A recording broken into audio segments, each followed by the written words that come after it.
Si tu es entrepreneur, tu dois maîtriser ceci. Parce que ça, c'est la clé.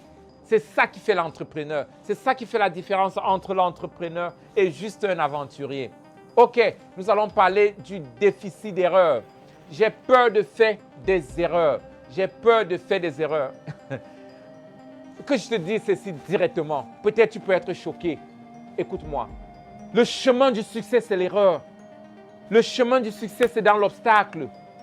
Et c'est l'escalier des erreurs qui amène à la perfection. Si tu as peur de faire des erreurs, peut-être tu n'es pas fait pour être entrepreneur. Si tu veux attendre et atteindre le niveau de la perfection pour faire quelque chose, pour agir, peut-être tu n'es pas fait pour être entrepreneur. Les entrepreneurs sont des joueurs au tombola. Les gens qui font face aux erreurs, ils n'ont pas peur d'essayer. C'est dans des erreurs qu'on apprend. C'est des erreurs qui font de nous ce que nous sommes. N'oubliez pas que la culture n'est pas toujours une activité propre et soignée. L'entrepreneuriat, c'est un cheminement des essais et échecs. Essais et échecs. Essais et échecs. Thomas Edison, quand une question lui avait été posée, comme Edison, tu es dans le laboratoire depuis, tu es en train de faire déjà des années dans le laboratoire.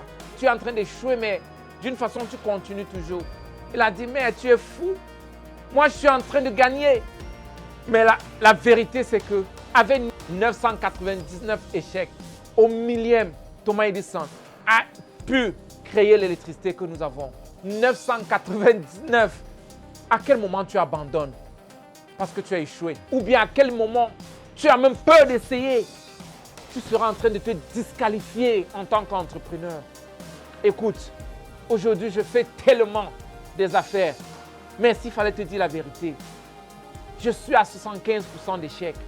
Mais les 25% où je suis en train de réussir, j'ai fait la fortune sur les 25%. Et je continue à échouer. Bill Gates continue à échouer dans certains domaines. Tous les grands hommes d'affaires sont en train d'échouer dans certains domaines.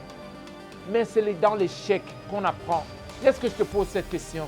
S'il fallait enlever la peur d'échouer, ou bien la peur, le déficit d'échec, parce que tu as peur des erreurs, et même l'échec, s'il fallait enlever tout cela, si tu savais exactement que même dans l'échec, tu es en train de t'approcher du succès, dis-moi ce que tu ne ferais pas.